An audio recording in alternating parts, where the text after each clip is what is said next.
শুধু নাম আর শহরই বদলাতে থাকে। শ্লীলতাহানির খবর পড়ে প্রতিটা নারী ভয় পেয়ে থাকে।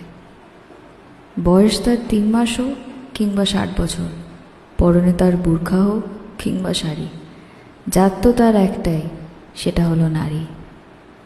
এসব খবরগুলো তো মাত্র কিছুদিনের আওয়াজ করে। প্রতিটা নির্যাতিতার পরিবার ন্যায়ের জন্য চিৎকার করতে থাকে, কিন্তু সেসব চিৎকার শোনে কজন?